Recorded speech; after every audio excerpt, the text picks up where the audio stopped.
What's up, y'all? Sparta here. I want to make my LG V30 month in review and how this phone has held up over time. To make this quick, and for those who are, impatient and want the answer now, I'll just say that I've had no issues with this phone whatsoever as far as anything goes. Honestly, I haven't had any hang-ups. I haven't had any, no lag. Had minor stutters, but that's not lag. And that's something that's easily, that you could easily nullify. And LG gives you the software to do that on the phone itself. So just keep that in mind. The main thing I want to talk about right now, get out of the way right now off the bat, is the screen. This is the main thing that is a drawback for a lot of people with this phone, is the 6-inch 2880 by 1440 18:9 full vision OLED display. And I don't blame people. It's quite a lottery. And if you want to know my personal issues or anything like that, I really don't have any, if I'm going to be completely honest. Like, I don't have any, burn-in. The only real issue I get is the blue tint. And even then, it's not something that truly bothers me. Because for my eyes personally, it helps that it has a bit of a blue shift, and not what my Note 8 does. It has this reddish shift when I turn the display off axis. It's kind of weird, and it hurts my eyes even more. But even then, I don't do that ever, so it's whatever to me. Honestly, the phone with the LG display to worry about right now is the Pixel 2 XL. Not even this phone, really, because I haven't heard a lot of people having that many issues with this display. It's a gorgeous display. It looks nice. It gets very bright. Hell, it even gets brighter than my Note 8's display. So take that as you will. Another thing, performance. I've been having phenomenal performance on this phone. As I've said, I've had minor stutters, but that's something to, that's something to expect with phones. If the iPhone does it these days, every phone's going to do it. So, don't even think that's a boon to this phone in particular. Another gripe I think I have is at updates, which is something that Google is trying to address with Project Treble with Android Oreo and stuff like that. But in particular, that has more to do with, carriers and OEMs putting their skins on top of Android. But I think the skins on top of Android are more and more, streamlined. So that's not even necessarily a bad point anymore. It has more to do with the carriers holding back updates like it's no tomorrow. So it's whatever. I'm not going to get into that. I haven't had a recent update as of yet. But let me check my software info. 7.1.2, the recent patch I got was October 1st. That's the recent security patch. It's been doing way better than LG's been doing way better than Samsung when it comes to giving out security updates. Samsung tends to be 2 months behind, whereas LG is 1 month behind. So it's not even that big of a deal for me personally, but yeah, that's pretty much it as far as that goes, as far as updates and stuff go. That could always get better. Eventually, it will get better. So if you're not a stickler for updates, because honestly, for me, I'm no longer I need the newest update now. I stopped that when I had my Nexus, when I gave up my Nexus 4. So I don't care anymore. But it was a compromise I was willing to make, and it was a good compromise to make, honestly, because I got the G2 out of it. So it's whatever to me. What else? Software, as far as customization goes, it's not as bloated as old LG skins, but it's still there. If you want the most customization out of your Android phone, download a secondary launcher. All I basically do is just download third-party widgets and stuff like that, and just have my widgets set up. As you guys can see, I don't have the home and app drawer layout, but it is a newer version of that, so it doesn't look like it came straight out of a LG UX 4.0. So when you go into this, it loads up pretty fast. It's a more streamlined, more better looking version of the app drawer. So if you want that if you want that old school look for your stuff, then that's still there for you. And it's not something you have to download or anything like that. It's right there on the phone when you boot it up. And it'll ask you if you want the home and app drawer or just regular home. So that's just something to keep in mind. I haven't had to reset this phone either as far as performance goes. Normally what I do if I feel the phone is getting a bit sluggish is I go into smart cleaning here and I press optimize phone. Whereas with my Note 8, I had to speed up transition animations and I have to typically restart it sometimes. With this, I don't have to do that at all. And this isn't anything to knock the Note 8. I still love the phone. I'm just giving a comparison to a phone that a lot of people are comparing this device to. So just keep that in mind. 4 gigabytes of RAM is not necessarily something that's a boon to this phone either. LG has always had pretty good RAM management, especially better than Samsung. Even with that phone having, the Note 8 having 6 gigabytes of RAM, this phone does better with RAM management. So just take that with a grain of salt. Games play fluid.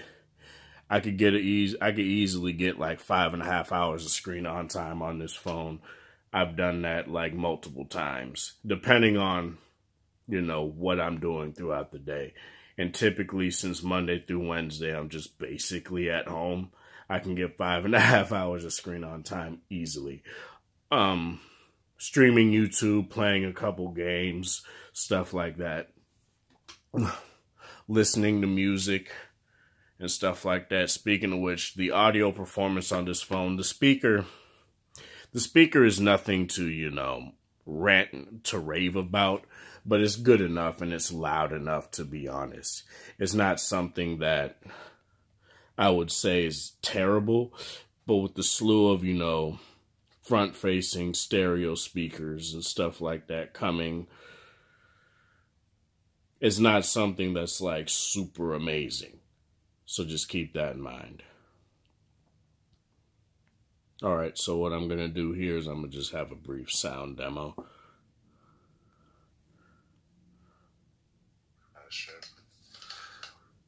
Sorry about this here real quick. Sorry about this here real quick. What's up, y'all? Sparty here. I just got my master drop. They sound pretty well.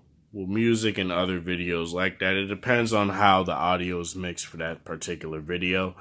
It may be mixed a bit lower, it may be mixed a bit higher, but this doesn't get distorted. It doesn't have any issues, really. And it gets loud enough for me personally, so I don't really care if it has stereo speakers or not. It would be nice, don't get me wrong, but it's not something. If I'm listening to like music or anything, honestly, I'm using this baby right here. So let me just get into that real quick. Headphone performance on this phone is unparalleled. Unless you have, say, a V20, even kind of, sort of a V10, but I would say even then, if you have a V10, to upgrade anyway, because the improvements that the quad DAC has over even the V20 that also has a quad DAC is well implemented and is well needed.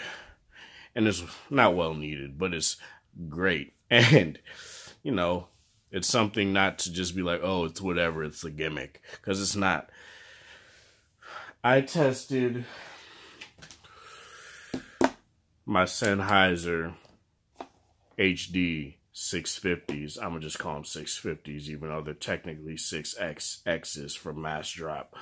I tested these on my V10, my V30, and my Note 8. I don't necessarily have to test them on my V20 because of the simple fact that this has a quad DAC and this has a quad DAC, so I'm not going to go into that. I'm pretty sure they sound similar.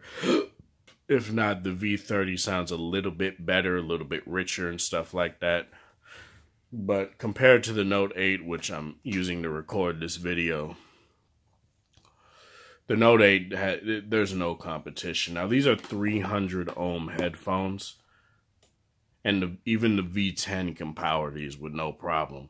There's like clear differences between the V30 and the V10 as far as audio goes using these.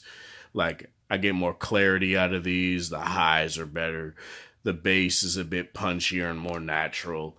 And that even has to go with these anyway, since these are reference class headphones. So it's very nice that LG still keeps the audiophile in mind. And I hope with the V40 and, G7, they take that to the next level and do something truly amazing. That's why it's more hard for me to wait for a V series phone than it is, say, a Note. Because despite the fact that Samsung still has a headphone jack on their phone, they don't do anything truly amazing with it aside from just having it. So, yeah. Fingerprint sensor is very fast. I don't really have any issues with it. I've been having more and more issues with my Note 8's fingerprint sensor. And even with the iris sensor sometimes, but the iris sensor seems to work way better than it did when I first started using it again. Face unlock is very nice. It's very nice, fast. I don't have much light in here, so I just gotta I have it so that when it recognizes my face, it allows me to just swipe and not automatically open. That way I can check my notifications, but you can keep that off if you want it. It's very fast and stuff like that. I really don't have any issues with it. There's also voice unlock. Hi, V30. Oh, wait. Sorry. Hi, V30. There we go. I was probably hearing everything else I was saying and didn't decide to, open. Let's try that again. Hi, V30. And it works no problem. You can set it up with any phrase that you want to, but I just decided to stick with Hi, V30 since I couldn't think of any other phrase to use. So I just decided, why not? Let's just do that, which is a phrase they didn't recommend it, but it was something that I was just like, why not just use that? Always on display is very bright. It looks nice. It's highly customizable. You can set it to be, brighter, and I have no issues with this draining my battery at all. I mainly use my Note 8 when I'm like listening to podcasts and stuff during work and whatnot. And this phone during standby, I casually use it and whatnot. Say like my last break of my shift, I tend to decide to plug in my headphones and listen to some music especially if my podcasts are done. And normally it would be around what it is right now, 80-something%. Typically 88. And I have no problem using my IE 800s and stuff like that to listen to my music, and it has no problem with battery consumption or anything like that, which is something that I noticed my V20 was like. If I use higher impedance headphones, they tend to drain the battery faster. It's way more efficient on here. So despite the fact that these two phones have removable batteries and this one doesn't, it's not really a boon to me because I get way way more stamina on my V30 than both these phones. So just keep that in mind. Build quality. Build quality is held up phenomenally, if I'm going to be honest here. The stainless steel on these sides right here have held up phenomenally well. I've heard them be called stainless steel. I've heard them be called aluminum. I'm going to just go with stainless steel because honestly, holding both of these in my hand, they feel identical. So, despite the fact that I would much prefer to have the black V30, this looks very sleek. You know, it looks like, you know, the T-1000 from Terminator and shit like that. It looks very sleek, very nice. And the back blends in with the side rails very well. And that's what I like a lot. Sure, the phone is light, which is what a lot of people like to say about it and have a knock against it and stuff like that. But for me personally, I think that I would much rather have something that's light, which the V10 is like, this is hefty. Like, it's slightly heftier than the V30, but it's not terrible. The V20, these are probably on equal playing fields right here as far as weight goes. And between the Note 8 and the V30, the Note 8 just feels very clunky. It feels, the weight distribution on the Note 8 feels weird. It doesn't even feel even. And that's probably why it feels a little bit more cheaper to me than even this does. A lot of people say, oh, because it feels light, it feels cheap. And I don't necessarily agree with that, because the rest of the materials feel nice. And a problem that I have on my Note 8 is when I rattle my phone next to my ear, which I know is a very, very, very minute case, I can hear the optical image stabilization of both sensors rattle around, which is something you should expect, but I don't hear it on my V30. I heard it on my V20. I don't know if and of course it opened when I said that, but I didn't hear it on my V20. I mean, I heard it on my V20. I don't know about the V10. On my particular V10 that I had before I got this one anyway, I don't remember, because I never really did that. But I hear it a lot on this phone, the Note 8. So, where does that leave me with the V30? Do I think it's a worthy successor to the V line? Do I think it's a worthy addition to the V series? As a diehard fan of this series, I would say yes. I definitely would say yes. There's nothing about this phone that feels compromised, say, from the removable battery, which I only really used intensively on the V10 because battery life was kind of paltry. V20, I never used it. I used it on the G5 and V10 the most, to be honest. And the V30, I don't really have any qualms with it not having it. Now, I do have qualms with it not having an IR blaster, but I still have these two phones, so it doesn't really bother me that much. But yeah, that's pretty much it. The V30 is still great. Now I'll do what I did with the V20 and have a video for like 6 months down the line, a year down the line, and stuff like that, which I do plan on doing with the V20 here really quick. So this is Sparta. Thank you guys for watching. Thanks for the support. Hope you guys have a wonderful Thursday. Have a good one.